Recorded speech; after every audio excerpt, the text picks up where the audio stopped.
Bonjour à tous, j'espère que vous allez bien. Alors aujourd'hui, je vous propose un sujet qui me tient à cœur, la motivation dans l'apprentissage de l'hébreu.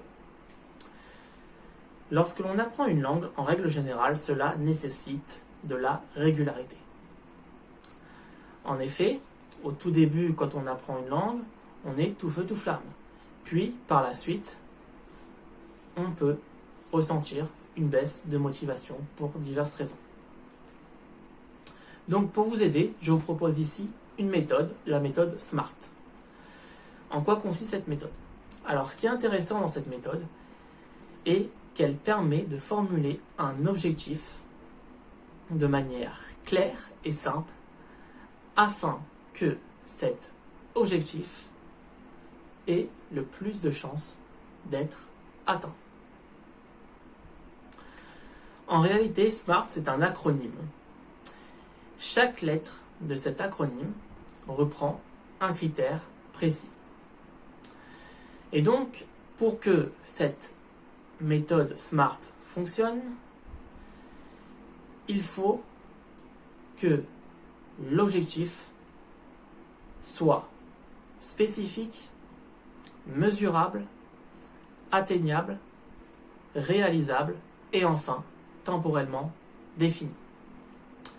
Voyons de plus près en quoi consiste chaque critère.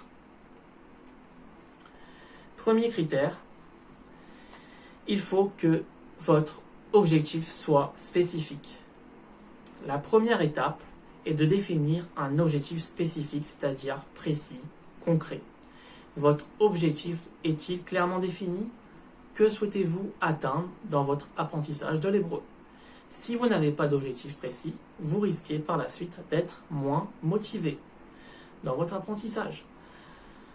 Donc, par exemple, un objectif spécifique, ça peut être capable de tenir une conversation courante en hébreu. Ça, c'est ce qu'on appelle un objectif spécifique. Votre objectif doit être mesurable. Quels critères chiffrés pouvez-vous utiliser pour savoir où vous en êtes? Par exemple, apprendre 5 mots d'hébreu par jour, faire 10 minutes d'hébreu par jour, ce sont des objectifs mesurables. Votre objectif doit être atteignable. Comment vais-je réaliser mon projet? Sur quelles actions vais-je m'appuyer? Quelle méthode d'apprentissage je vais mettre en place?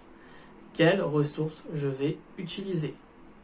Est-ce que ce sont des vidéos, des livres de grammaire, des applications, etc. Votre objectif doit être réaliste. Mon projet est-il réaliste? Les critères définis précédemment sont-ils réalistes? Vouloir par exemple être bilingue en 3 mois semble peu réaliste si vous débutez dans l'apprentissage de l'hébreu. Fixez-vous d'abord des plus petits objectifs, comme par exemple apprendre des petites phrases et commencer à les utiliser dans une conversation. Et enfin, votre objectif doit être temporellement défini. Fixez-vous une date limite pour la réalisation de votre projet. Ce délai ne doit être ni trop court ni trop long. Donc par exemple, d'ici 1 an, je veux atteindre un niveau intermédiaire en hébreu. C'est ce que l'on appelle un objectif temporellement défini. Voilà, donc c'était une méthode qui, je pense, pourra être utile dans votre apprentissage si jamais vous ressentez une baisse de motivation. Donc n'oubliez pas, ayez des objectifs clairement définis. C'est le plus important. Donc j'espère que vous avez aimé cette vidéo. N'hésitez pas à liker. Vous pouvez également me laisser un commentaire pour des questions. Et si vous pensez que cette vidéo pourra aider d'autres personnes, eh bien partagez cette vidéo. Sur ce, je vous dis Leitraot Bekarov, à bientôt pour d'autres vidéos. Bye!